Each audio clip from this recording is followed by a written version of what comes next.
with episode 261 of GameSpeak Podcast.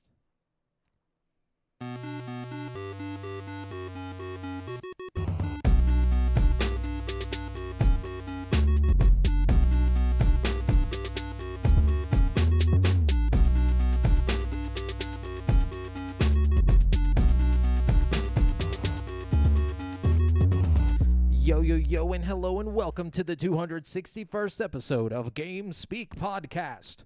New episodes go up for free feed subscribers every Wednesday in audio format on Apple Podcasts, Stitcher, Google Play, Spotify, and all of your favorite podcast platforms, as well as in video format on YouTube so you can see us in stunning HD, where we need you to hit subscribe and click that notification bell.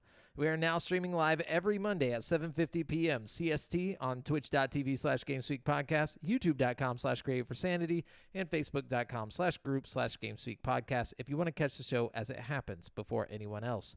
Also, be sure to join the community in the GameSpeak Podcast Discord at dsc.gg/GameSpeakPodcast to hang and talk games with other nerds like us. This show is two childhood BFFs and a brand new BFF. He's not here. Bringing you all things video games. I'm one of your hosts, Jamel Al-Jafra, alongside Brent, Botanical Gardens Bass. That's all I could think of on that one. Yeah, I like that one. Or I could have just said Botanical Bass, but like... Botanical bass sounds pretty cool, but it sounds like a fish that's made of leaves or something. You know what I mean? I don't know. No, that's smart. That is smart. That's going in the world building. Yeah. No, I'm just kidding. But anyways, so what's been up, dude? Not much. Just kind of like working. I burned the shit out of my arm. Look at that gnarly shit right there. Oh, man. Yeah. How'd you do that? I just slammed my arm onto a grill. No big deal. No big deal. know? Like, for fun? Like, Yeah, it was a dare. Nuh-uh. No. I was like, damn, dude, No, you've been not living really. risky lately. Yeah, I'm just playing loose and fast, No. Damn, what's been going on, dude? No, You all that right? was totally an accident. It sounds Okay. way cooler if I say it was a dare, though. What'd you do? Give me like a... It's Like- a lot less cool than you think, probably. I was just reaching behind this grill to like wipe some stuff off of like the surface, and like I just got myself real quick. So give the people the best I guess like idea of what it looked like after this happened. Were you like... When it first happened, it was like you could barely even see it. It was like a small, like it Those are wasn't the e- worst though. It wasn't even visible. Everybody was like kind of just laughing at me because I was like, And then I came to work the next day and like I have just like, this melting flesh, and they're just like, "Oh my god, what the fuck happened to you?" I'm like, that burn. I was screaming about. Like, oh, last that night." little thing, you stupid bitch. It's like, they're just rude as hell, like for no reason. The like ambulance rolls up and they're just like, Pretty much, yeah. damn, that sucks, dude. Well, I'm glad that your arm survived. There we go. At least more or you got less. yeah. No. What have you been up to, man? This has been like week 2. This is like, or I'm beginning week 3 of broke ass foot life.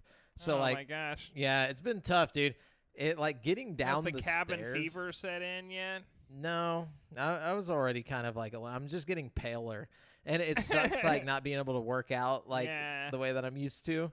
So like I know as soon as like I can get on my feet again, or like have even like a little bit of pressure, I'm gonna like overdose on workout, and it's gonna You be think bad. you're gonna get behind the weights and you're just not gonna be able to lift as much as you used to? Oh, absolutely. I mean, like it'll have been close to 3 weeks since I've done like a real workout. How Like, much like less do you think you'll be able to lift? Like, do you bench press, or like what do Yeah. you do? Like, how much do you usually bench press, and how much less do you think you'll be able to bench press? Are you gonna try it right at your normal weight right off the jump just to see if you can do it still? That's what I was talking about. I'm gonna overdose. Yeah. So like I'm gonna see what I can. Like my main strength is my legs. All right.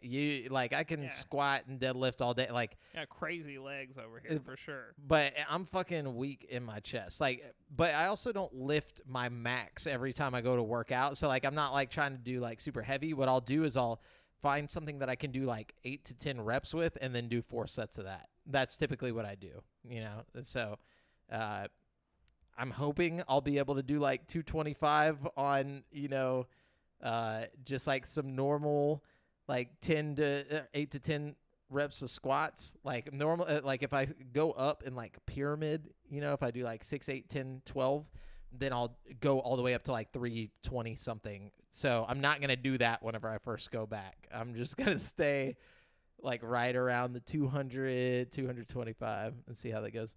Hi, Lil Bob. What's going on? Little baby. No, but yeah.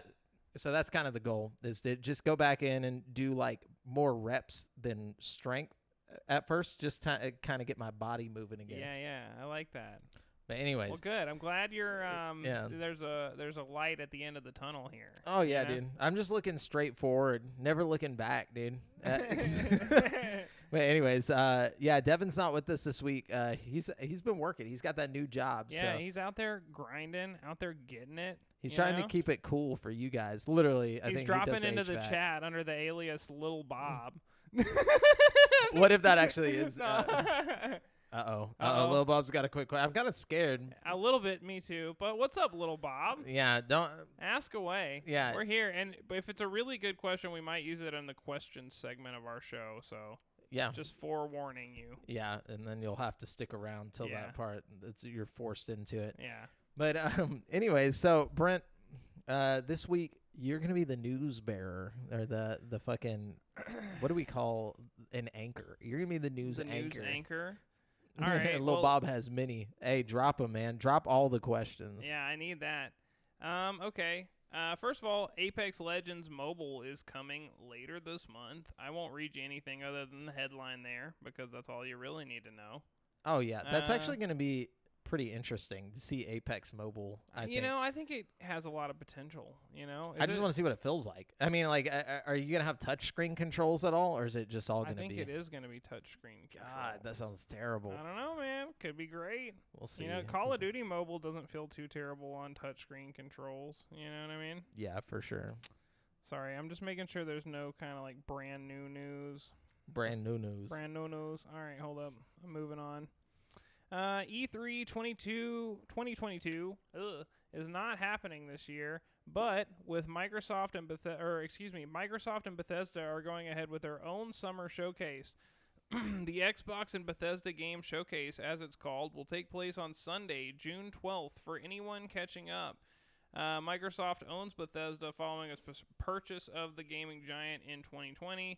The showcase will feature titles from Xbox Game Studios, Bethesda, and Microsoft's partners from around the world.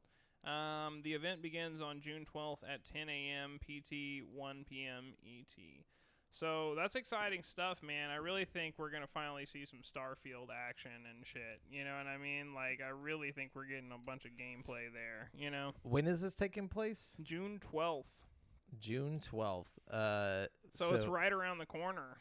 Is this the Bethesda Xbox thing? Yes. Okay, sorry. I was trying to determine if it was going to be like just for Starfield, or if it was like a overall thing. So is this like their E3? Like, I guess, is that what this is going to be? Yeah, basically this is what they would have done at E3.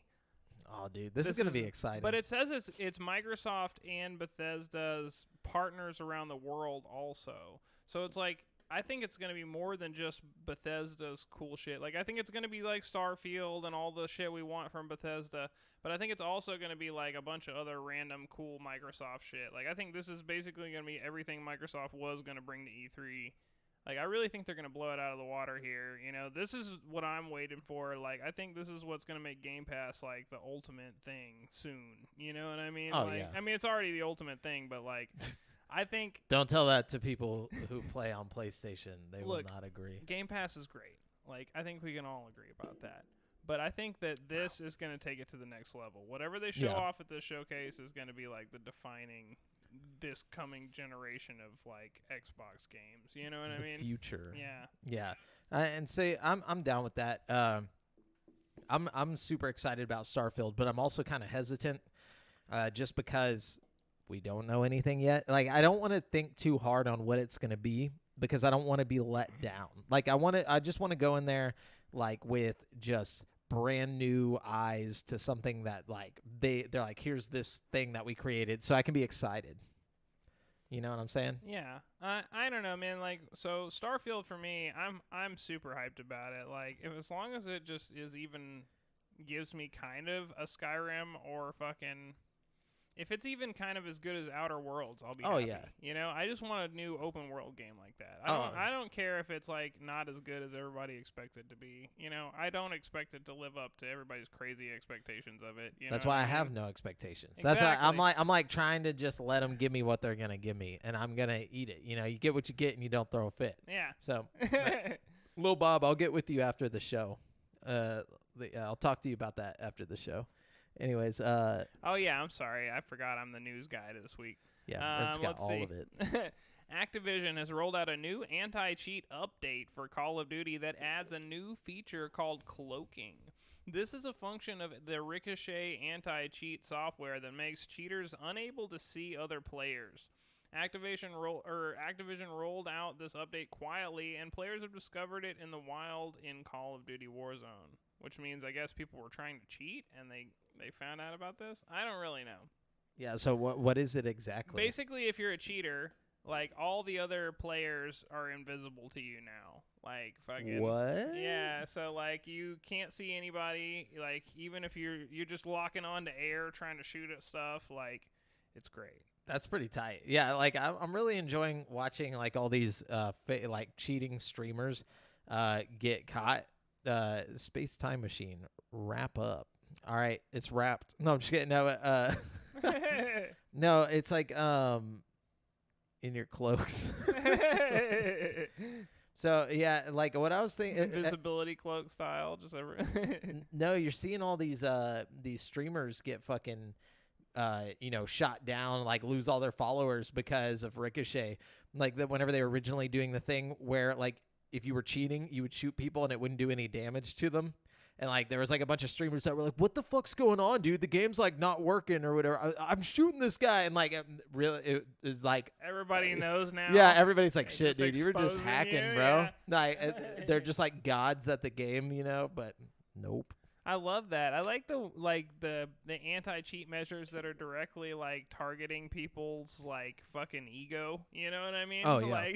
Like just exposing you to your whole fan base. Like the most visually obvious like sign that I'm a cheater. You know what I mean? I don't know. I love And then they that. get all mad and they're like, "Oh, dude, this guy's cheating." Like it's like, bro, it's crazy. Okay, let's see. Slow Clap has revealed its 2022 roadmap for Sifu, which includes 4 major updates scheduled to drop this year during each season. I won't go into too much detail, but the first update is going to add a difficulty mode, which I think is kind of a cop-out, and I don't like it. But that's okay, you know. Get good, dude. All you people who suck can play it on the easy mode now. And then they're going to add modifiers in the next one. All these are going to add new outfits and stuff, too. The modifiers are going to have, like, bullet time and all skills unlocked alongside harder modifiers like stronger enemies, no guards, 1 health point, that kind of thing. Let's see. More. The last update's going to have an arena mode and more outfits and a bunch of other shit. They're really just going to continue to add a lot of shit. I don't think they expected Sifu to be as successful as it was, so they're just throwing everybody a little bone here that bought the game.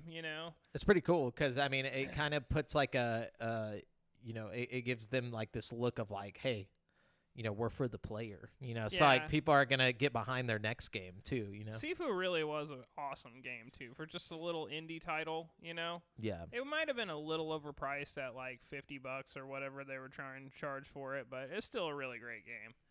Sifu. That word, dude.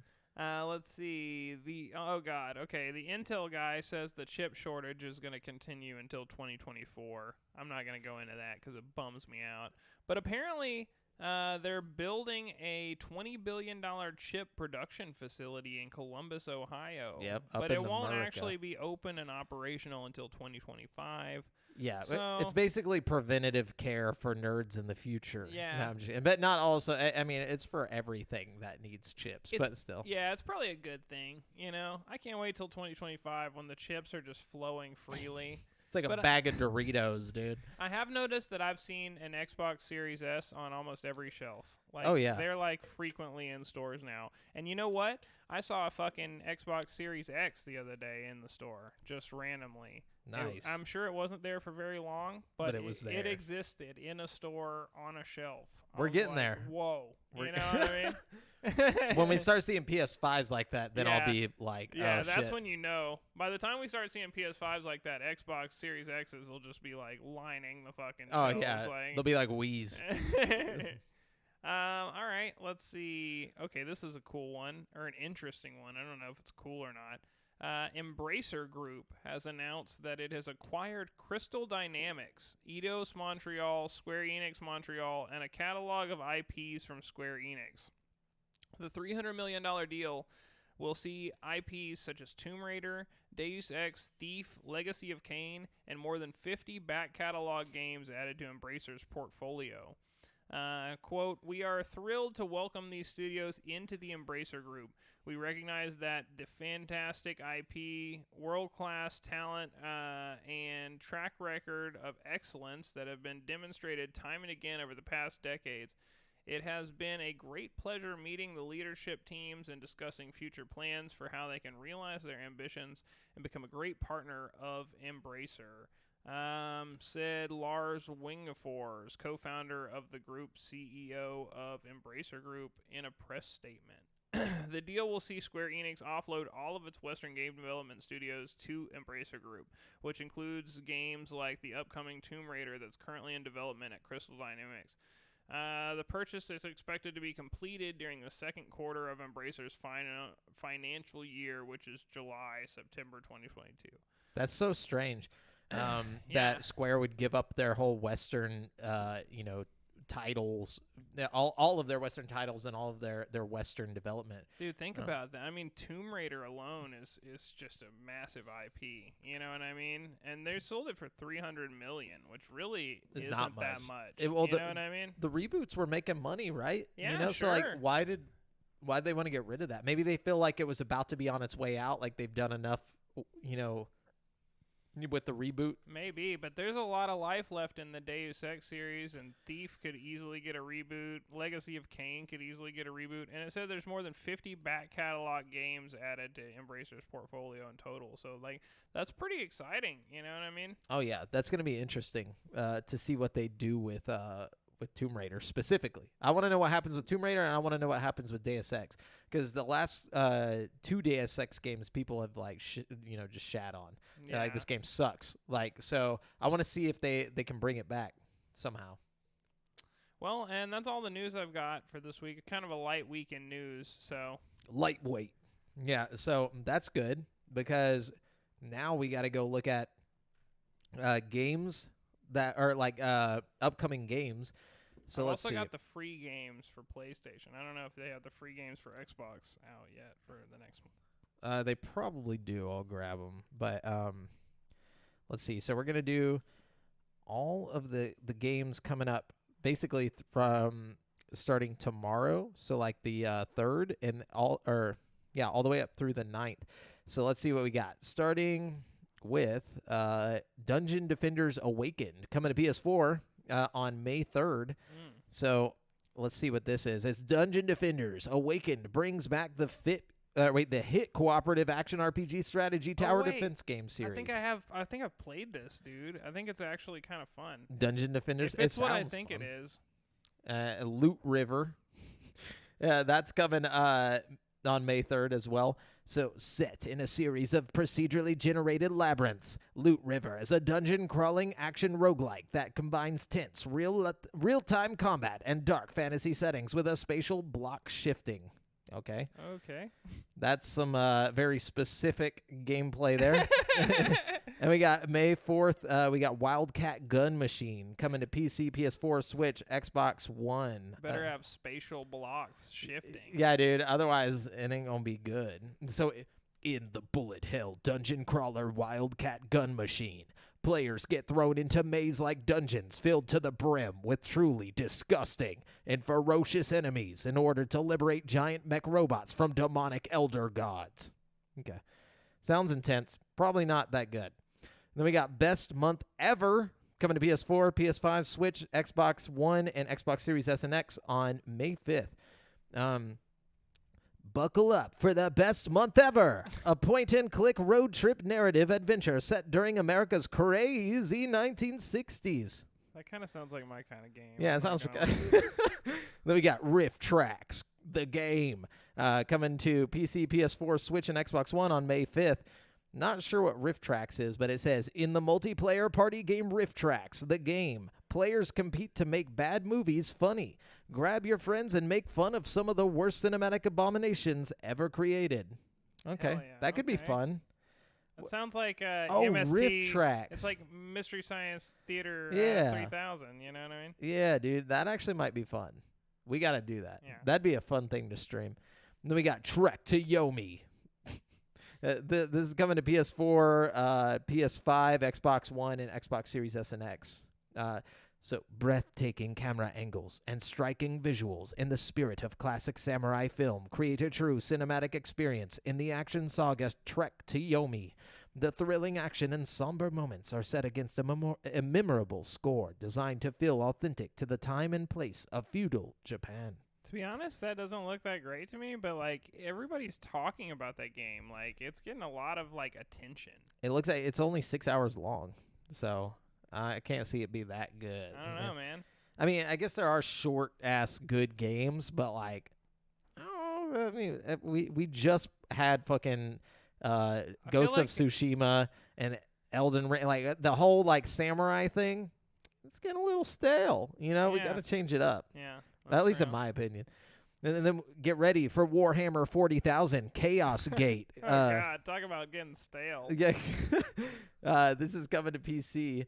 It's Chaos Gate Demon Hunters, but oh, okay, yeah. they're hunting demons. now. yeah, lead humanity's greatest weapon, the Grey Knights, against the corrupting forces of chaos in Warhammer 40,000 Chaos Gate Demon Hunters, a brutal and fast-paced turn-based strategy RPG.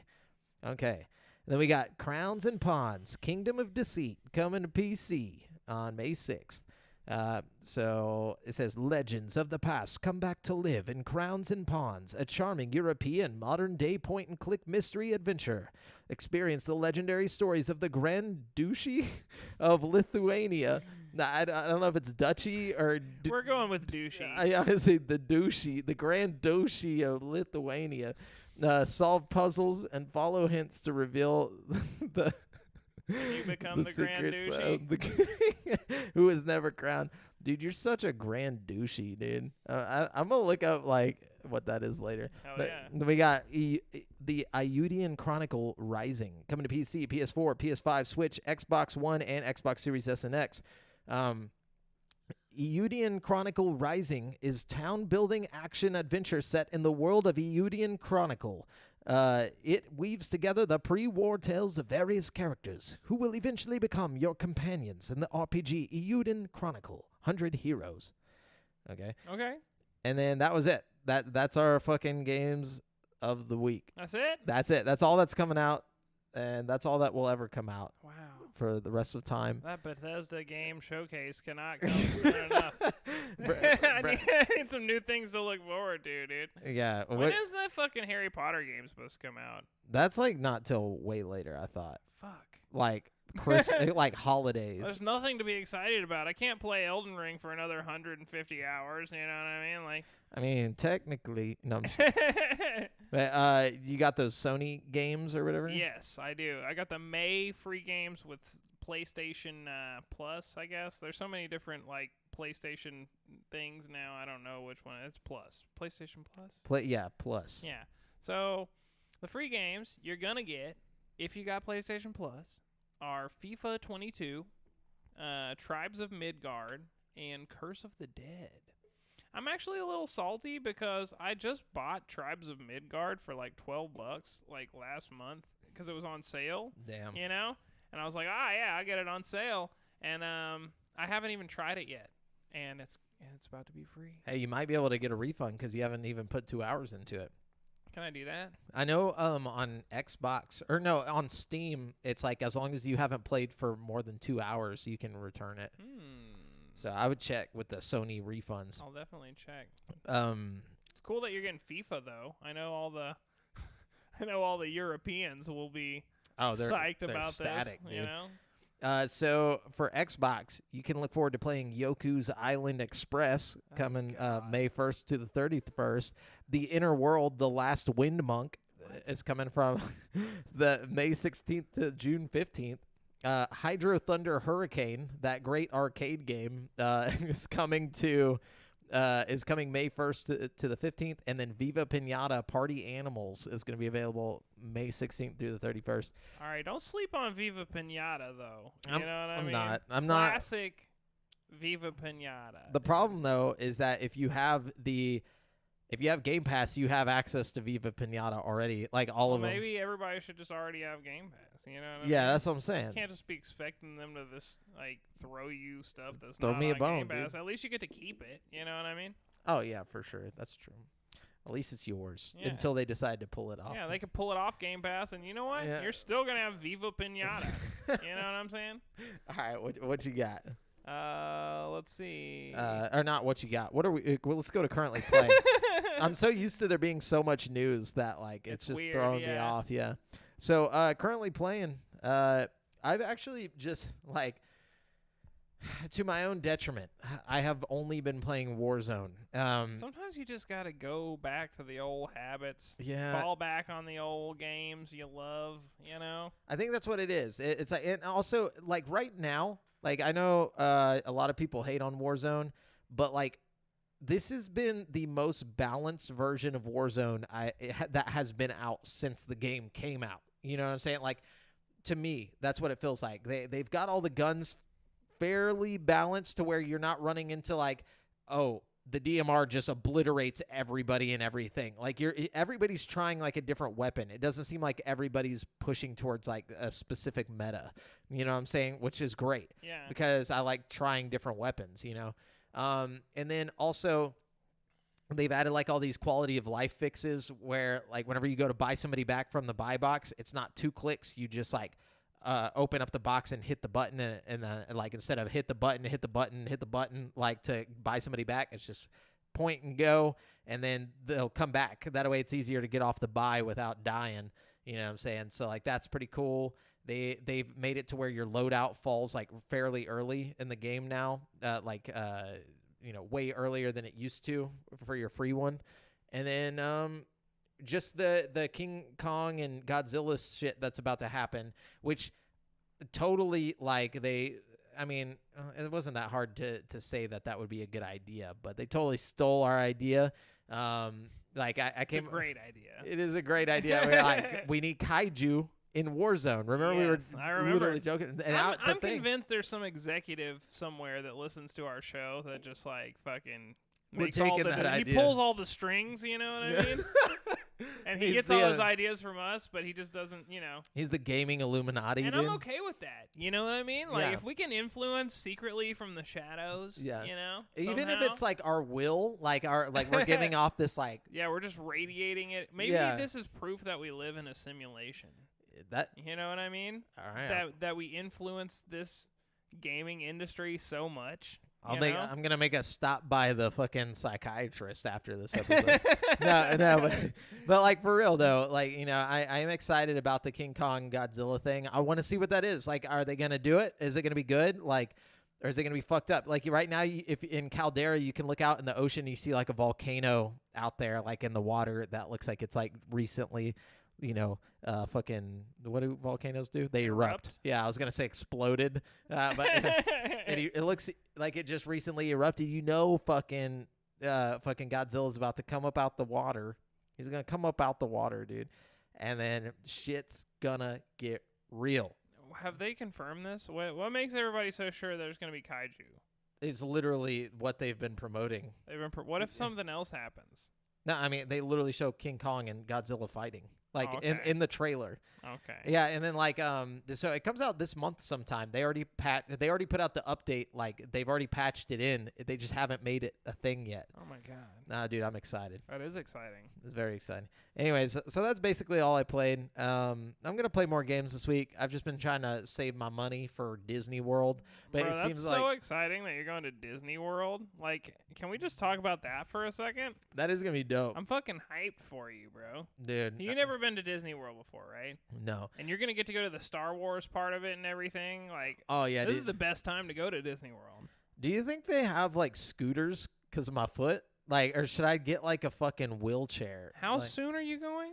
like a week like 2 weeks from now? Like Your foot's still gonna be broken. in 2 weeks? I don't know. Like that's the thing. I don't know. Like even if I can walk on it, you think I'm gonna be able to walk all day? Like at I don't Disney know, World? man. You know what I would do though? I'll tell you this. What do I You'll do? probably get special treatment. That's what I was thinking. If you got crutches and you're like hopping around with your little fucking boot on, like I guarantee you they're gonna be like, let this guy to the front of the line, kind of shit all the time. Because like thank you. I got all my family. No, everybody's coming. yeah.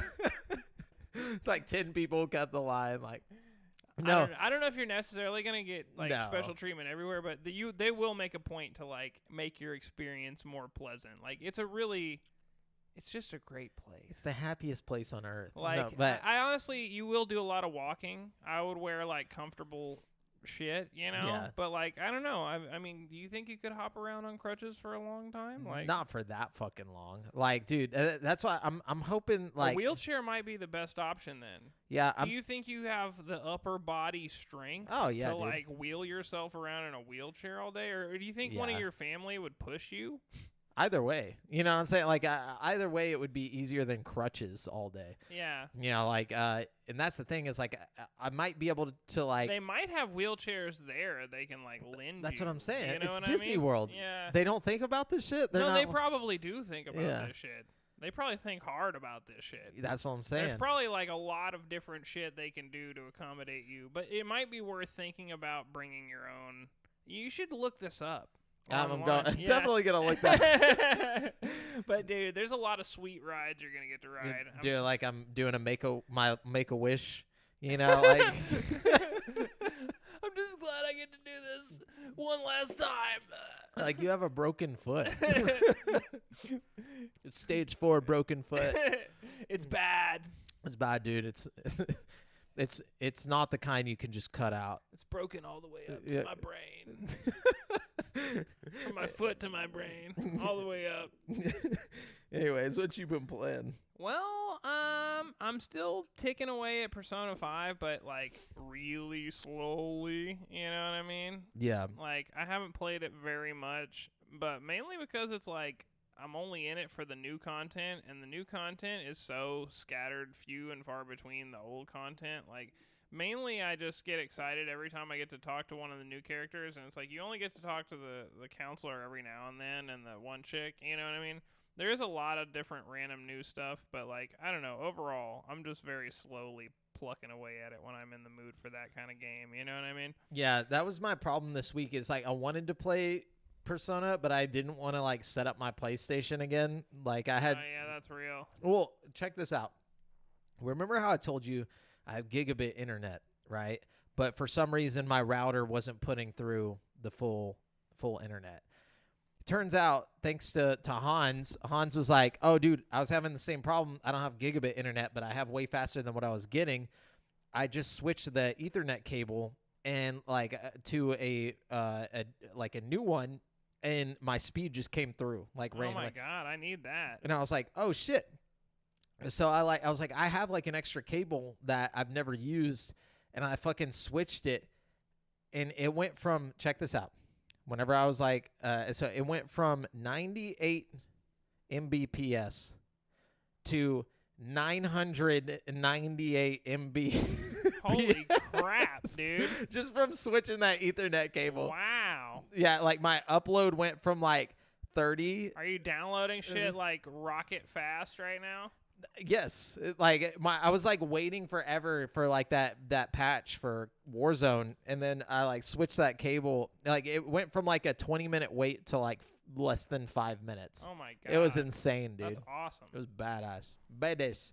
Anyways, I've always dreamed of having internet like that. You know how fast my internet like maxes out at? Like completely just skyrocket speed, like fastest it goes. what's that? 4 megabytes per second, dude. No way. I swear to God. How do you even play online games? It works, bro. It just works. What? But I have to be the only one doing anything. Nobody else can be consuming any bandwidth. Like if my girlfriend's playing like a video or something, like, and I try to like play UFC 4, like fucking, I'm like lagging, and they get pissed and they quit. You know what I mean? Like I have to be the only one doing anything. You know what I mean? Damn, dude. And downloads take me like a day, 2 days. You We know what we I got to mean? get you a new Ethernet cable. That's what it is.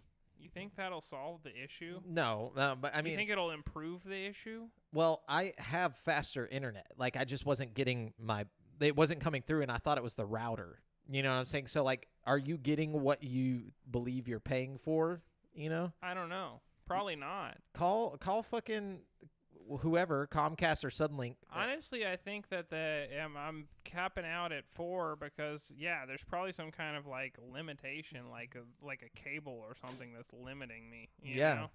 You said your old one could get up to 98. 98 Mbps, which like Do I you care if I try your old one? Because Yeah. that would be way better than fucking 4. That's the thing. That might not be. It might not be your cable though. It might be the fact that you're just not paying for faster internet. No, that's totally possible. But Yeah. on the off chance that it does, That's you. you know, Yeah, dude, you can take it. even if it just jumps up to 30 or something, that would be great. You know, Yeah, that would be a lot more.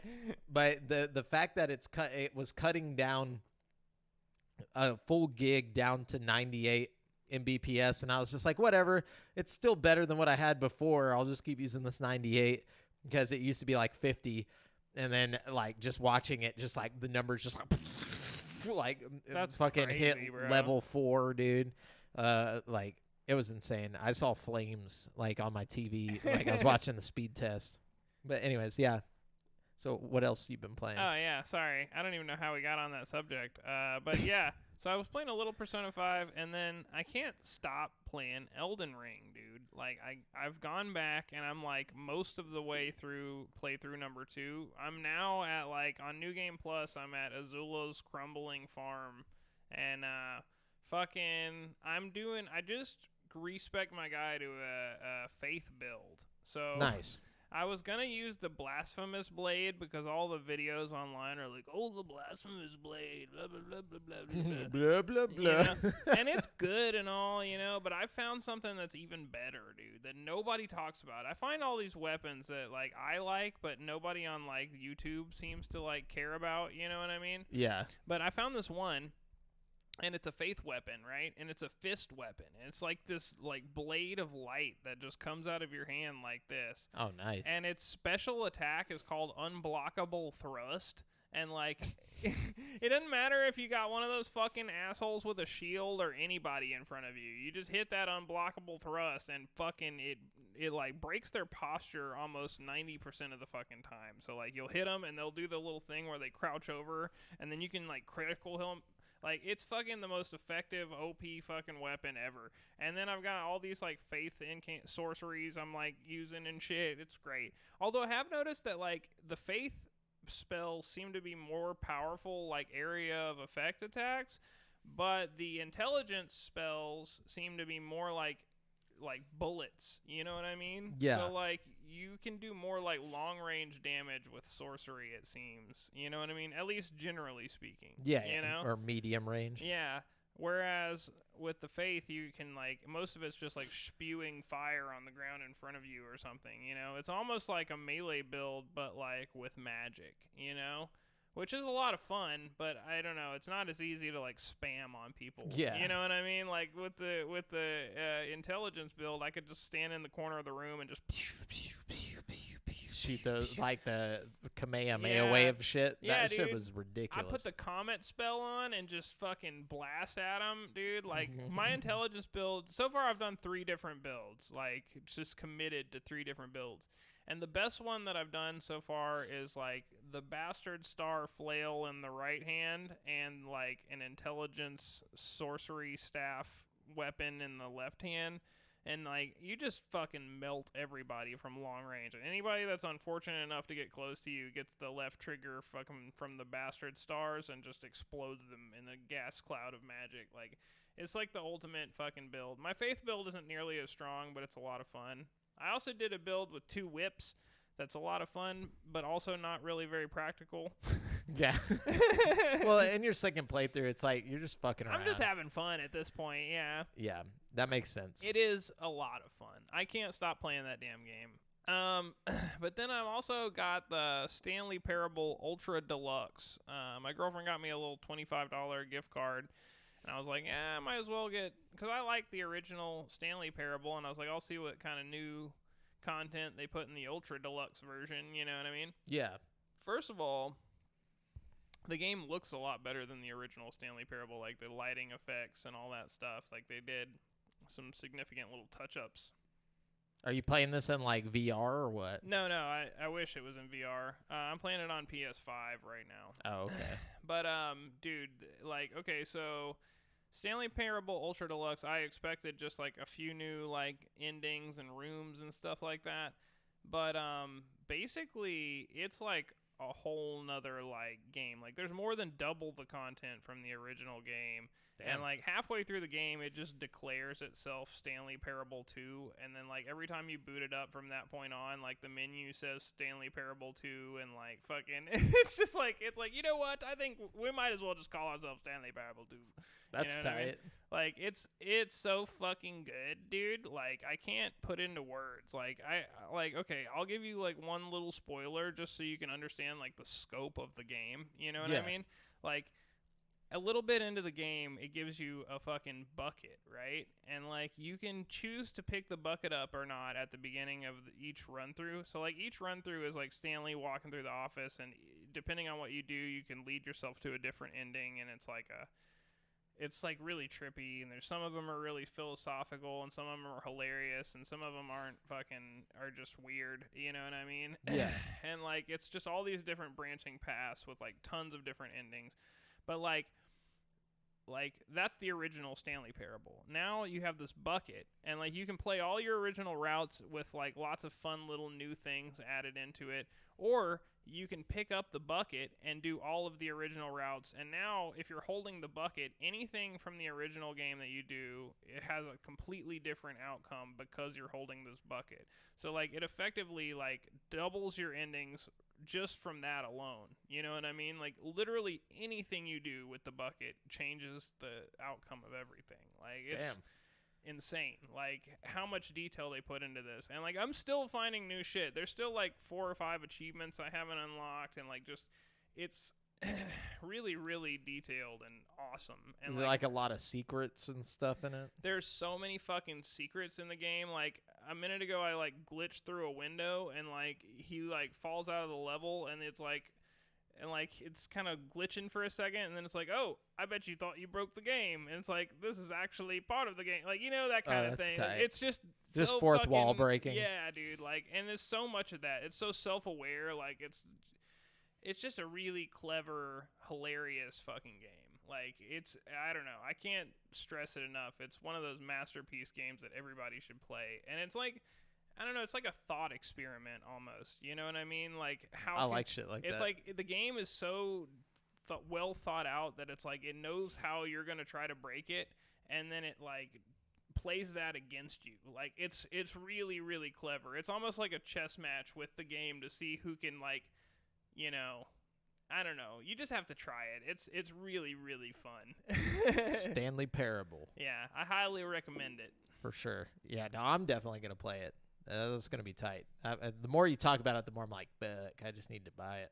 It's really great. It's like a Twilight Zone episode, but like I played it. I've been playing it for like 3 days and like 4-hour play sessions. Like, and you definitely don't have to put that much time into it, but you can. And there's still new shit I'm discovering every time I boot it up. Like, Does your girlfriend play it with you, or do you just play it on your own? I kind of just play it on my own. Although I'm sure she would get a kick out of it if she tried it herself. You know what I mean? Gotcha. It doesn't really take much to play it. Like, it's just kind of a first-person walker with like X button pushes. You know what I mean? Like puzzles and stuff. Kind of, not or even just a really. walking Like experience. it's kind of like it's like a choice simulator. Like you come to like a set of doors and you go right or left, and then you come to another set of doors and you go right or left, and then you come to another set of doors and you go right or left, and then you come to an ending, and it's like, okay, now you go back and you go left at the set of doors you originally went right at, or you go right at the door you know, and then the next set of doors you go left at the door you could have gone right at, and then it's a whole different, it's like everything is a different branching narrative. It's insane how detailed it gets, like, and it's just all these little butterfly effect decisions that like lead you to different crazy outcomes. Like, that's cool. It's really, really neat. I don't know. It's a cool experience. Nice. Is that it? Or was that your last one? Or yeah, did you that's have what any I've more? been playing. All right, cool. So that's what we've been currently playing. If you want to let us know what you've been currently playing, you can let us know in the Facebook group at facebook.com/group/GameSpeakPodcast, or drop it in the live chat. So we're going to talk about the topic of the show this week. Topic of the show this week is video games with the best world building. And no, I don't mean like fucking Civ 6, like let's build a world. I mean, oh, that's not what you meant? No, I'm just kidding. I got Civ 1 through 6 in here, dude. Tropico, bro. Tropico, dude. Sim City. No, like world building as in like the worlds are so well thought out that like it feels real to the person playing. Like it feels like it's a real place that you could live in, and that it just creates lore and history and futures and you know, whatever the fuck, prophecies, all that fun stuff. You know, so like we're gonna take a look at some of those. Obviously there's probably a lot of fantasy games like that, but I don't play fantasy games. Dang. You know, I do. I've got a few Brent fantasy does. games So, here for you. yeah, let's get into it. Let's who wants to go?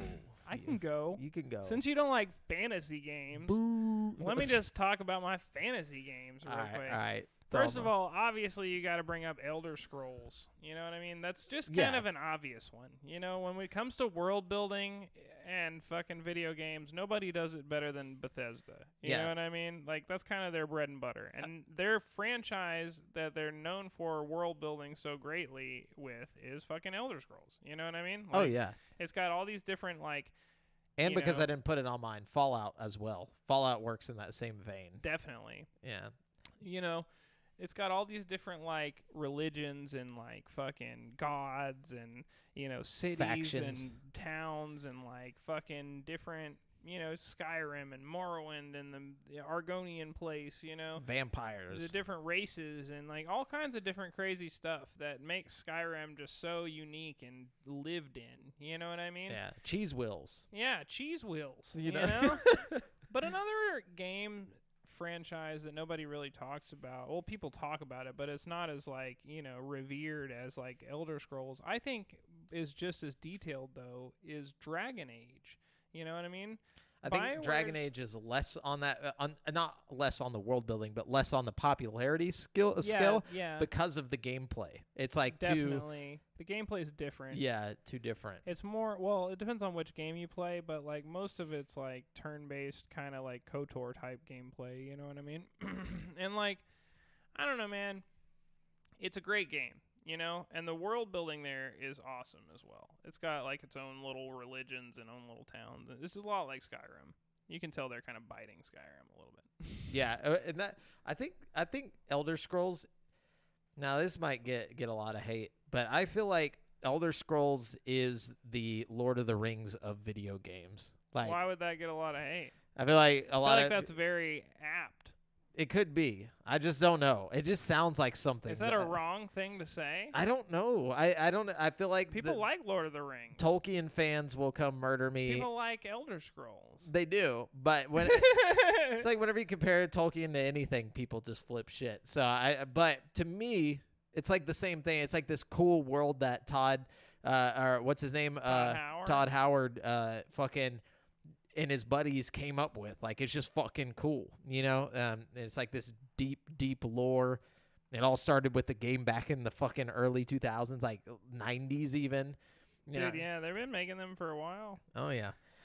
Okay, so my first one. Sorry, keep the people entertained for a second. I'm so sorry. No, you're good. Yeah, I'll wait till you get back so we can run the thing. But yeah, so sorry guys for not having too much news this week. By the way, I'm waiting on Brent to get back before I get into the topics. But there just hasn't been much video game news lately, unfortunately. And but I know we're all really looking forward to the fucking Bethesda Microsoft conference. I'm actually kind of excited to see what the Twitter rampage is going to be like whenever the game actually looks good, when Starfield looks good and everybody just flips shit about how it doesn't look good, even though it does. I can't wait for that. It's going to look good. Dude, people are going to be so... People are going to be so fuck ready this to game, jump on dude. it for anything, dude. It better be like the best fucking game ever, because everybody's going to fucking hate it otherwise, no matter what. Even then, like, they're still going to hate it for you. Like, they're going to be like, oh, it's bullshit, dude. It's just Bethesda. No, but anyways. All right, so my first one, Brent's back. Topic of the show, video games with the best world building. My only fantasy one that I would consider fantasy is not the Lord of the Rings, The Legend of Zelda, A Link to the Past. Okay. No, specifically A Link to the Past, because it's like wait, I didn't mean A Link to the Past. What's the one for the Game Boy?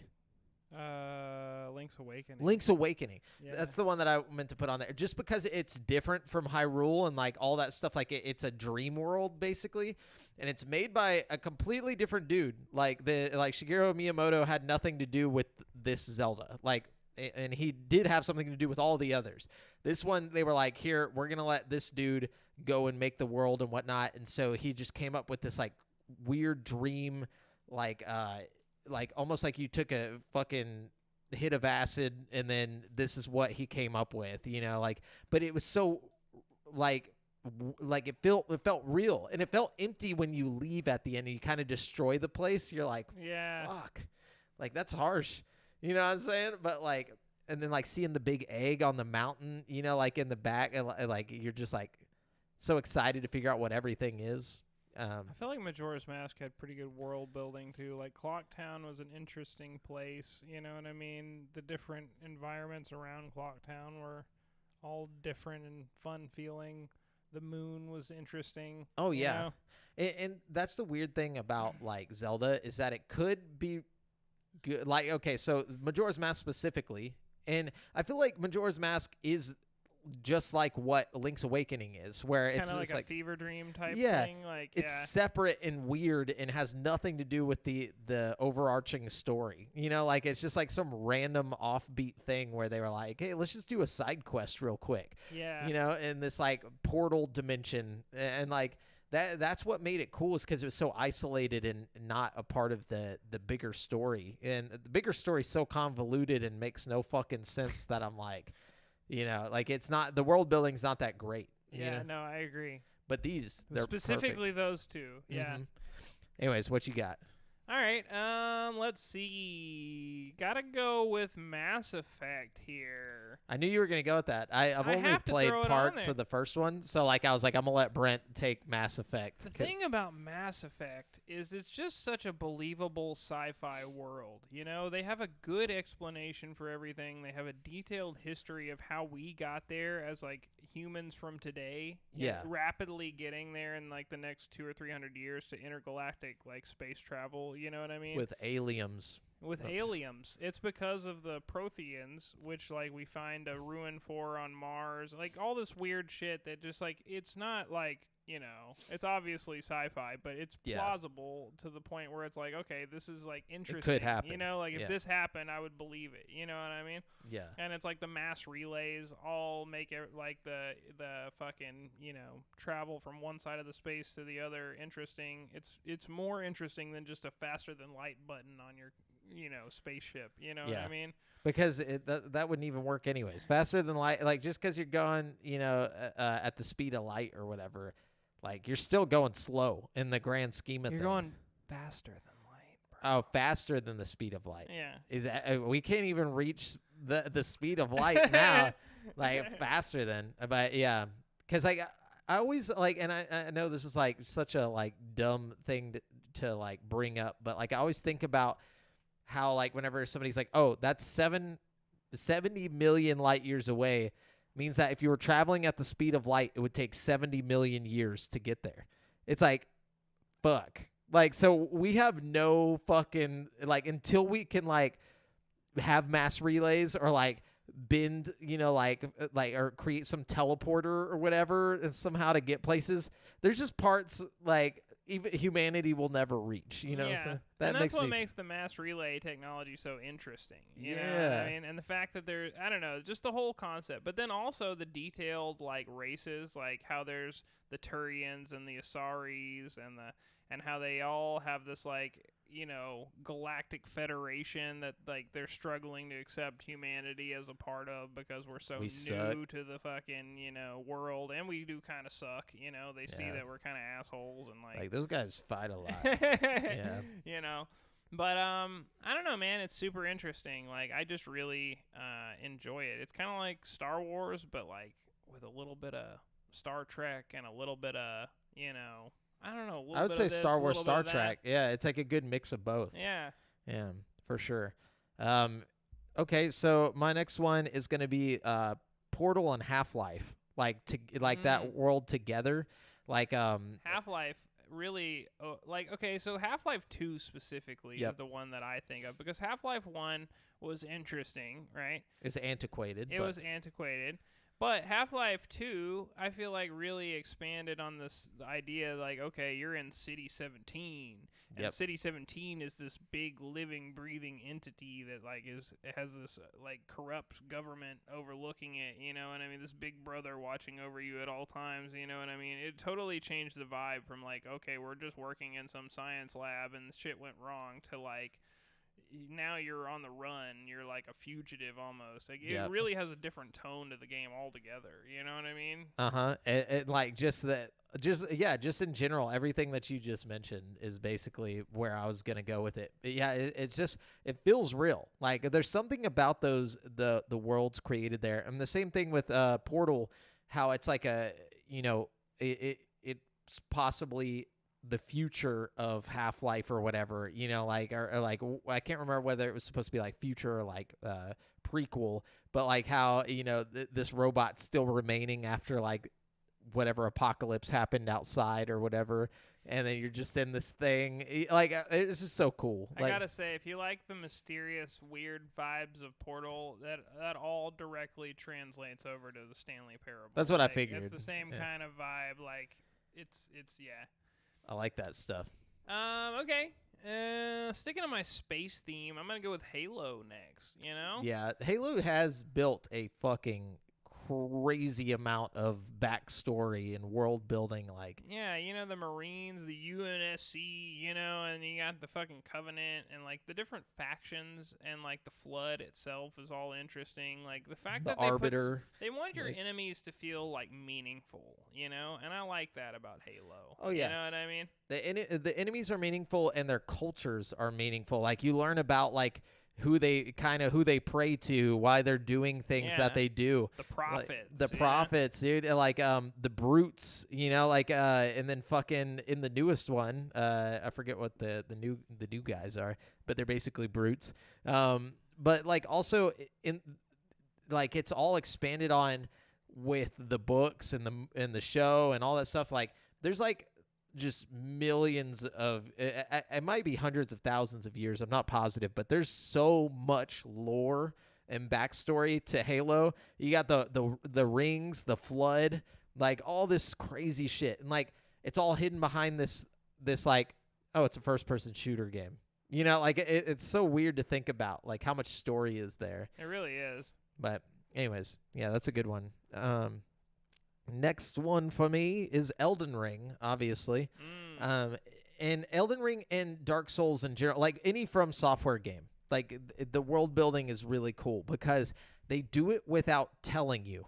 You know what I'm saying? It's like you basically discover what this world is as you go. Like, you know, you walk into It's these all contextual. Like, yeah. Like it's just like you walk into NPCs that are like, you know, saying certain things, and then you go back, like you think back on it after you get further into the game, and you're like, oh shit, that's what they meant, or whatever, you know, or maybe you never even figure out. That's the crazy part. Yeah. It's like there's just so much to it. I really recommend like everybody that enjoyed Elden Ring to go play Sekiro. I honestly think it's the best From Software game other than Elden Ring. Like Elden Ring is just a masterpiece, but Yeah. like Sekiro is like really really good. You just have to accept that you're not going to be like experimenting with new weapons and shit like that. Like you just have to like enjoy the ninja sword that the game gives you and accept get it good. for what it is. Yeah. But like it's such a fun game, like, and the storytelling is so next level. Like, I mean, it's not next level; it's really obscure and weird. But like, fucking the way you make choices and like the way that there's different endings like hidden in the game, like it's just so interesting. And like, I like the vibe of like just the samurai focused of Sekiro. I don't know; it was a really interesting game. Yeah. Well, and that's another aspect of the feeling like it's a real world, is that you can miss things and then they're just gone, or like there might be an NPC in a certain place, but if you didn't go there at this time, they're not there and you'll never see them again. Yeah. Or like you might see them again, but they'll be like, oh, you know, like they won't finish out the story, or like they'll just be doing something completely different than what they would originally have done if you would have met them here or there. Yeah. Like it makes it feel real. You know, like something about it, like it's like, oh, this guy that I just ran into, he was actually off doing this shit. Like that's how it feels. It goes you know? back to the Majora's Mask thing, you know, Yes. how like different people are in different parts of Clocktown at different times of the day or different days entirely. You know what I mean? Mm-hmm. Yep, exactly. And then there's like rules to it. Like think about the enemies. One thing you know in From Software is everybody wants to fucking kill you for no reason. Like there's no, like don't walk up to anything, you know, just unwittingly, like because don't even walk everybody- through a doorway unwittingly. Yeah. You know? You never know what's gonna just pop out and bust you. You know? And it's just part of the world. You just get used to it. Like you just like, yeah, I'm in fucking you know, Elden Ring. I know that thing over there is gonna fucking kill me if I go near it. Like it's just gonna happen. That's what it wants. You know. So the couple of times that you do walk into something that doesn't want to kill you, you're like, what the fuck are you? Yeah, it's surprising. Yeah.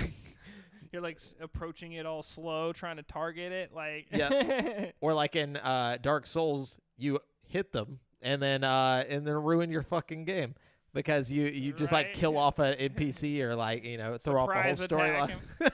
Yeah. It happens, dude. In Resident Evil VR, I had a bad habit of shooting the merchant on accident. Like he would pop up on me, and I would just blast his ass, and then there would be no merchant in that part of the game anymore. Damn. No more wares, dude. Like, But yeah, all right. So what you got? all right, let's see what we got here. Okay, one that I think. Well, I'll give you two here, just because they're both kind of the same, but specifically Deathloop. But also Dishonored, but mainly Deathloop here. Yeah. I'm going to just talk about Deathloop, but Dishonored kind of falls into almost everything I'm about to say about Deathloop.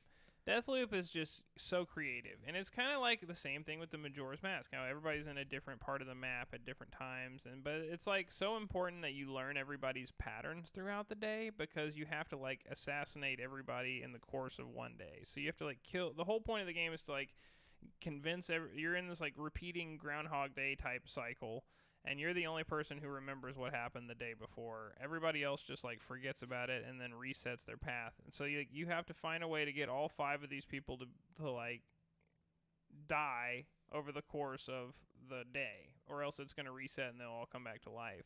And like it's so interesting how you have to like go about like learning everybody's patterns and like figuring out the mystery, and then once you do it, how you're even gonna escape from the place, and like it's just a really thoughtful, fun game with like the world that feels lived in, but also like I don't know. There's like all these things that you'll do in the past that'll affect the what's going on now, and then you have this Juliet character, or I can't even remember her name anymore, but like she's trying to like thwart you, and she can also remember what happens in the past, so she's like traveling through the past doing things to like stop you, and like she'll invade your game like Dark Souls style every now and then, and it'll just be some random dude online, trying to kill you, and like it's a lot of fun. No, that's one of those games that I gotta get on eventually. I think it's gonna come to Game Pass relatively soon. So I feel that. I feel like it is because it's owned by fucking Bethesda, right? Technically. Yeah. I would be surprised if it's not like on Game Pass as soon as it comes to Xbox. Hell yeah, it's gonna be tight.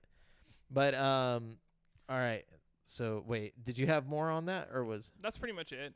Okay, my next one, haven't beat this game yet, but Persona 5. I feel like yeah, the world building there. So not just Persona 5, but Persona and Shin Megami Tensei. Yeah, thank you. In general, it's all set in the same universe. Oh, okay. And so like the shadows, the other world, all that stuff is all just like one big universe that's set through all the Persona games and the Shin Megami Tensei games. You know what I mean? They just kind of write stories around it. Mm-hmm. You'll see the same monsters and stuff appear in all the games. You know what I mean? I think the Shin Megami Tenseis are less like, focused on like social links and stuff like that, and more focused on just like battling. Combat. Yeah. But it's all set in the same world with like different stories about like demons and stuff. I think the Shin Megami Tensei games are more like intense story wise too, like this is earth-ending, god-shattering kind of shit. You know what I mean? Like, oh yeah, that sounds tight. Yeah, Persona, like something about like just kind of existing in that part of Tokyo, and like as well as having this shadow realm with like palaces and shit like that. It kind of makes you feel like you're Harry Potter and Hermione and Ron, just kind of like, you're going to school, but little does everybody know you guys are, actually doing crazy shit. Like you're the ones who have the knowledge, you know what I'm saying? So it puts you in that vibe of like, oh, cool, I'm the main character, it really makes you feel like you're in a movie, especially because you're a silent protagonist. So like you make all the choices, your voice, you don't really hear your voice in the game. So you kind of put your own voice like mentally onto the character. It really makes you feel like you're there, And there's like these super high quality like anime cutaways that it does. Like every time like a notable story moment happens, it'll show it in like this like high quality anime style, which is pretty nice, I think. Oh yeah, that, and like and then there's just stuff to do around town. Like if you don't, it's like it feels like you can just live there. Like you're doing like crossword puzzles. You're like constantly getting text messages from your friends and stuff, which makes it feel kind of lived in. Watering plants like in your fucking room, like just doing mundane shit amongst all this like fantastical shit. So that's what makes it feel so real. Yeah. You know what I'm Persona saying? 4 is the same way. Really? Yeah, absolutely. It's honestly just as good. Damn, I need to get that one too. Well, I gotta finish this one. Actually, after playing Persona 5 again, I think Persona 4 might be better pace-wise. Like it might have like a better pacing to it, but overall, they're both excellent games. I don't know if I got 500 hours, dude. Right? That's my worry there. Really more like 200 probably for both games. Total, or like for both, or like each? For both total, probably. Because, Persona 4 will probably take you like 60 to 70 hours to beat, and Persona 5 Royal will probably take you like 110 to 130 hours to beat. Goodness. Yeah. Okay, yeah, so what's the next one? I'm going to look up that how long to beat Persona 5. Persona 5 and Persona 5 Royal are different a little bit, just from the extra semester you get in Persona 5 Royal. I think it adds like 20 hours or some shit to the game. How long to beat? Let's see. So Persona 5 Royal. I keep wanting to say Royale. Main plus extras is around 125. Yeah. If you're a completionist, it could take up to 150. Like, That's probably just like spending a shitload of time in Mementos, fucking around. You know what I mean? Like trying to do all the extra little side quests and stuff. getting the achievements and everything. Yeah. Anyways, what you got? So my next one is gonna be Ni no Kuni: Wrath of the White Witch. I never played that game. So I didn't beat it or anything, but it's an awesome game, and like the game is stylized like House Studio Moving Ghibli. Castle. Yeah, like Studio Ghibli. And I think they even had some Studio Ghibli people like consult with them on the art style or something. Yeah, they did. They actually had them do the art. Studio Ghibli Really? did all the art. Yeah. So it's great. I mean, fantastic looking, but also like the world it's set in is interesting because it's like you time hop between this like fantasy world and like your modern day, like I don't know, Earthbound type town. It does look like Earthbound, yeah. It's really interesting. So like you're going through this like I don't know, it's just a cool world, like it's got the Studio Ghibli vibes down to like a science, you know what I mean? And it's just good feelings throughout, even in the sad parts. I don't even know how to explain it. Like it's just a really colorful, fun game, Oh, yeah. with awesome characters like Drippy. Like Drippy. Drippy the lantern dude. I don't know. He's great. Drippy. He's just like, He's great, he just looks great, dude. You gotta have Drippy Yeah. on your side. So my next one is a part of the same thing with Mass Effect, but KOTOR Oh, man. specifically.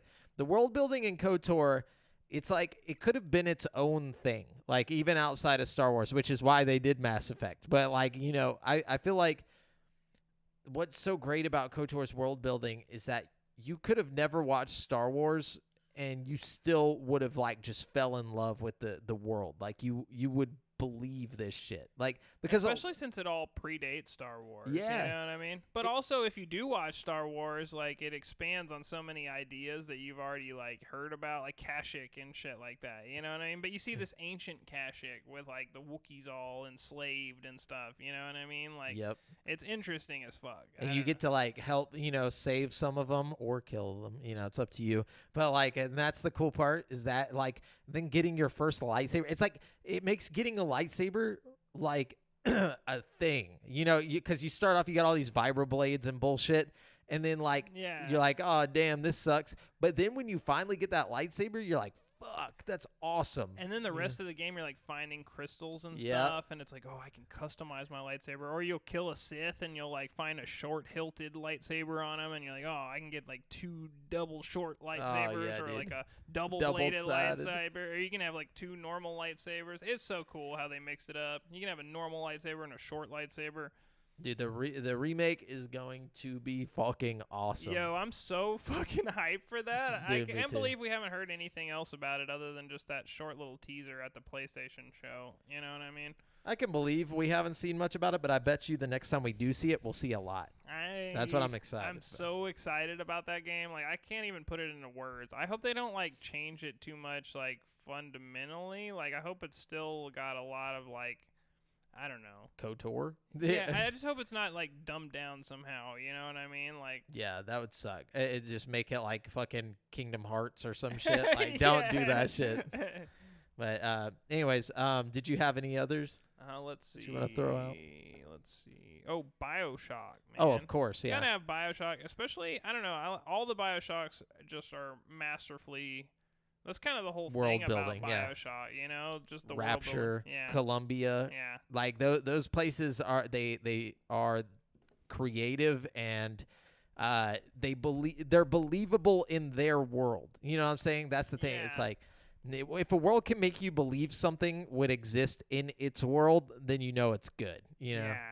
Like it's not just random You bullshit. got the big daddies and little elements of the world that make it feel so just like different and interesting, Oh yeah, and like all the Songbird in Colombia was so interesting to me. I don't know. Yep. And fucking Art Deco, like just everywhere, like all the font and like Oh, all that yeah. shit. Like it just makes it what it is. You know what I'm saying? It's like got that World War II vibe, but like in a completely different setting than what you're used to. Like it's just so cool. I love it. Anyways, my last one you kind of have to throw out is Pokemon, just because the world building there is just insane. Like especially for a kids game, like obviously it's and for something that came out on a Game Boy. yes. Like just a plain old, simple old Game Boy. They probably didn't expect. I think that's why a lot of it is kind of like nonsensical these days. Just like as far as like, oh, we discovered 100 billion new species of Pokemon. But it's like I don't think they ever expected it to do as good as it was gonna do. Oh, they didn't. Gold and know what I Silver mean? were supposed to be the last games. They were going to make Gold and Silver. That's why Gold and Silver have both the first and second region. And no other game has multiple regions. Oh, that's why Gold and Silver. Okay, so that's the one with 2 regions. Yeah. I was about to say I played one a long time ago that had 2 regions and I loved it. Yeah, basically they had made it with the intentions of it being the last game. So that why don't we just put both put 2 of them together, and it's like almost like a remake, basically. But you get it in one cartridge. A masterful game. Yeah, but from that they do a lot of like retrofitting things into the story, but making sure it works. Like there's like a lot of things where they'll kind of for the most part. I don't mean in the anime or anything, but specifically in the game where they'll like add a Pokemon and they'll have like some type of story around it, and then you go back into one of the early games and you'll find like something that references that new Pokemon that came out like last year, even though the game came out like 1997. But it's because they go back and they're like, what's something that we put in here that we didn't ever like fuck with? And they're like, oh dude, let's make this and make it connect to this. So like you can retroactively go back and see the connections. It's like with Ho-Oh in the first movie. Like that came out way before Ho-Oh was a thing. Yeah. That's true. No, that wasn't in the first movie. It was in the first episode of the Pokemon show, yeah. Yeah, and they always just go back and they're like, oh, yeah, actually, it was this thing. So it's kind of cool to see. I also really like the city and Detective Pikachu where the Yeah. Pokemon battles were illegal and stuff. That was kind of an interesting take on everything. Night City, dude. No, I'm just kidding. Yeah. I don't. I don't actually remember what it was called, but it was something. Keanu Reeves just like standing on your chest with a Pikachu on his shoulder, like. He's like just smoking, dude. Yeah, that would be cool. I wish they didn't cancel the sequel to that. That would have been so cool They to get canceled more. the sequel to it? Yeah. I thought it did really well. Like It did. It made a lot of money, but they canceled it. I think maybe because what's his name, the Justice Smith or whatever guy, had like some other movies he had to do, and I think he's too big time he's for too- Pokemon now. he's also too old now. Like so. Why don't we just get somebody else? Fucking. We don't even need Detective Pikachu, honestly. Let's just have another live-action Pokemon movie. Like, you know what Hell I mean? yeah, out in the open, dude. Like Fuck yeah, dude. Fuck Pikachu. Fuck like let's just have let's just have some Pokemon trainer going like doing an Ash story. You know what I mean? that would be tight, dude. I'm cool with that. Like I want to Call him like, Red. Yes, dude. I want like a trilogy movie that's like live action, right? Okay. And it's like some Pokemon trainer working his way up to the Elite Four. That's it. Yeah. It's like, but it's like Lord of the Rings. You know what I mean? Like he's trekking across the country. You know what I mean? He meets a lot of friends Meets along a lot the way. of friends along the way. Some of them die. I don't know why, but they do. We gotta have at least one friend die Yeah. for sure. Brock, we're And he's killing gonna him. like be sad about it the whole time, like Yeah. trying to avenge. Maybe Giovanni killed his friend, Oh yeah, or dude. had his Team Rocket kill his friend. You know, Yeah, dude. They and just then like threw hold a him rose down. on his body. Yeah. Hold him down, let a bee drill just fucking Oh You gotta my tap. god! Yes, dude. just a brutal like bee drill death, dude. That would be horrible. Though, and like the OG anime, like manga of Pokemon, the Pokemon would actually like murder each other. Like, and the Pokemon were trying to attack the human, to get to the human, and then your Pokemon would defend you. And basically, like, there's like this, like, look up the old like Japanese manga, like from the 90s. And there's like a part where Ash's like or Red's fucking I think it was his Charmander, like slices an Ekans in half. Like you see like What? the inside of the Ekans and shit. I have like a bunch of the like what I thought were the original comics. Yeah, But I yeah, guess maybe they're not. I don't know. Like they seem to follow the TV show pretty closely. The comics I have. See the manga, so the original manga didn't follow the Pokemon like shoot. The one that I'm thinking of, I'm gonna look this up. You go ahead with the next one. I'm gonna look at just to show you the The ones I have might have come out after the show and are like based on the show, probably. You know what I mean? yeah. Because that's what it felt like to me. So the since 1997, the Pokemon Adventures manga, has that came out in '97. Yep. has featured plenty of disturbing moments. Let's see some of the disturbing moments. Vermilion City got blown up in yellow. So Arbok gets decapitated in red and blue. So during a battle with gym leader Team Rocket member Koga, Blue's Charmeleon literally decapitates Koga's Arbok. Though, to be fair, this was the Gen 1 version of Arbok, who was known for being rather weak. Now, it's worth pointing out that later volumes tend to retcon some deaths, but regardless, the image of Arbok being decapitated is rather startling. But yeah, like you can see, like he just gets cut in half. Like there's like the inside of him. Damn. Yeah, and they're trying to like attack the humans. So like it's such a weird thing. Multiple attempts to murder children in red and blue. Damn. Yeah, dude. Yeah, the ones I had were like full color. Oh yeah, that's like whenever it got to like the anime came out and they were Yeah. just following that. But anyways, Pokemon world building, insane. Crazy. Yeah. Anyways, that's all I got. All right. Well, that's it for the topic of the show. If you guys think we missed out on some of the best world building video games, let us know because, speaking of world building, Minecraft. We forgot to add Minecraft because Minecraft, you build your own world. You know what I'm saying? Like your own story and shit. Like, I don't know how they did that. I don't know how they gave you like a bunch of nothing and then suddenly you're like creating your own story and lore and shit like that. That's just fun to me. But anyways, we'll skip over that. Drop any that you think we missed into the chat or in the Facebook group at facebook.com/group/GameSpeak podcast. We'll talk with you about it. So we're going to jump on over to the People's Champ. Brent, who do we got this week? Man, let's see. I think I'm going to give it to Aaron Jones this week. Jonesy. He says, do you feel you enjoyed video games more as a kid than you do now? How have video games changed for you since then? For me, I think I may enjoy video games now more than I did as a kid.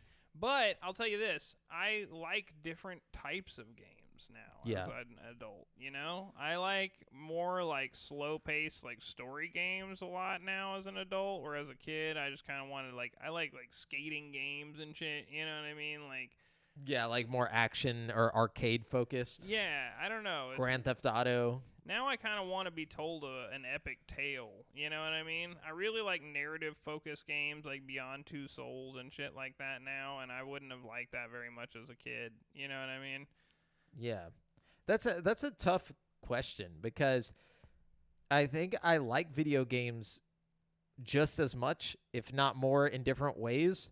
But at the same time, there is a part of childhood where video games are also kind of like this mysterious thing that it's no longer mysterious. So that part of it, the charm of it is gone. It's more so, is the content good? You know, when I was a kid, you could give me the shittiest game and I'd still find a way to put like 20 hours into it just because I wanted to find everything out about You really it. got to play Stanley Parable, dude. Oh, Yeah. I'm sorry. I'm so excited for you. Oh, dude, I'm going to. But that's what I'm talking about is like things like that. Like, it just that part of gaming is so few and far between. Yeah. Yeah, few and far between nowadays, like as an adult. And I think it's just because we've been exposed to everything that could possibly happen, you know? So we just we don't have as much of when I was a kid, I didn't realize Pokemon couldn't be bigger than what it was at the time. You know what I'm saying? Like I was like, oh, why can't this be on the N64? Why can't we just have a big open world Pokemon game on the N64? When it wasn't technically possible. Like they couldn't just make an open world game on the N64 and make it work, you know what I'm saying? Yeah.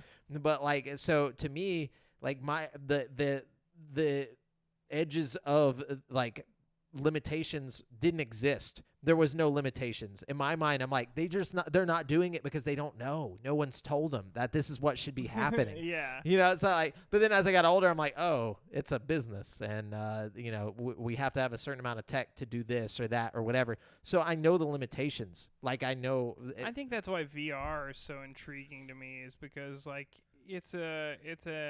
feel like it's untapped as far as the potential goes. You know what I mean? Like Half-Life is one of the only games to really even kind of come close to flexing the limitations. Like, you have all these other games that, like, barely run on a fucking, like, 2080, you know what I mean? And they're, like, shitty games, you know what I mean? And you got Half-Life Alyx over here, which is, like, one of the most visually impressive, like, pieces of art that's ever existed. And it's running just fine on, like, 1660s, you know what I mean? Like, fucking, I don't know, man. It's just well optimized, and I think it's one of those things. It's like if more AAA developers got on the bandwagon, VR. I think PSVR 2 is going to open a lot of doors because you're going to have the power of the PlayStation 2, you know what I mean, or the PlayStation 5. I mean, with the PSVR 2 mixed together. Like, I don't know, it's just going to be next level as fuck. You know what I mean? Yeah. You're going to have the clarity of like a Quest, but with an actual OLED screen, fucking eye tracking, like the power of a fucking PS5, like it's gonna be insane. Like I really think it's gonna be next level. I really hope so. I hope they invest into it and don't fuck around. You know, like I hope they make it a main thing. Well, I think they see how VR is like exploding on the scene right now, and meta. They know that they're like one of the pioneers of VR. Like if you talk about the people who pioneered VR to where it is today, you have to talk about PlayStation. Yeah, I mean, of course. PSVR is instrumental in the movement of VR. You know what I mean? Like it I don't know. Yeah, but Sony's not so good with their fucking like historical stuff. They're like, if they feel like something's not making the money, they just kind of fucking dip on it, you know? Like, so. Well, they haven't dipped on PSVR like the first gen PSVR. No. You know what I mean? So that's a because good it did sign. well. It did well. Exactly. So that's that's what I'm saying. I hope it comes out and they make it like, because they didn't put a lot of focus on it, even though it was doing well. You didn't see like constant like commercials and shit. Like that's what I hope. I hope it did get a lot of content though, because they didn't close the door to developers that were willing to like make content for it. You know what I mean? So there's shitloads of PSVR games. You know what I mean? Which is one good thing about it. You know what I mean? Like it's not a small. I just mean the marketing push for it. No, absolutely. Yeah. They weren't like trying to sell it super hard, but it did okay. And I think the next gen is going to be crazy. Like I really think that it's going to get more of a push. First of all, because the way VR is just shaping up right now, and second of all, because of the metaverse. You know what I mean? Yep. I think by the time PSVR 2 comes out, the metaverse will slowly be starting to kind of like form. You know what I mean? Yeah, and there'll be like a PlayStation part of the metaverse, or like a Sony area in the metaverse where you can go visit VR wise and stuff. Yeah, or even just like a browser. You know how like some consoles have a fucking browser on them. You know what I mean? You know, PlayStation 5 doesn't have a fucking browser. Really? Yeah, dude. You can't just like surf the web on your PS5, which I find really weird because you can on the PS4. Maybe they just thought not enough people use it or something. I don't know. I don't like that Yeah. at all. Even though I would never use it, like I have Bing on my Xbox. I but- used to use the PS4 one all the time to watch like illegal videos and stuff yeah. online. You know what That's I'm saying? smart. Yeah, makes sense. You mean legal videos? Yeah, No. totally illegal videos. Yeah. Online. But anyways, thanks for that Legally. question, Aaron. That was dope. So now we're gonna get to our listener questions or question. Yeah, we have J.R. Butler here. He says, if you were granted all the abilities and powers of a video game character of your choosing, who, from what game, and why? Oh, that's tough. I guess probably so you just get their powers. You don't get to go like live in the game. So No. I think I would go with Psychonauts. That's a good because one. He's got lots of cool powers. Like you got levitation, you got pyrokinesis, you've got telepathy, you've got clairvoyance. You've got like several really cool powers. You know what I mean? That's a good world building game too. Didn't even think about that. Dude, Psychonauts has Yeah. great world building. I didn't even think about that either. Yeah, it's very, very good. Man, yeah, that is a well-rounded one, but I don't know if I want to be able to read people's minds. Good point. I'm gonna It'd be go. hard to turn that off, you know? Yeah, they get really annoying. And then everyone like hated you for sure. You know, like Yeah, you it don't wouldn't have be to a like question, yeah. Well, I guess that'd be better because then you just like know how to treat people. Yeah, I you guess know? so, yeah. It's like, yeah, this guy sucks. And he's like, he thought some bad thoughts about me. I'm no longer talking to you. No, but okay, powers, man. I don't play many games with powers in them. Or at least not like on that level. Maybe.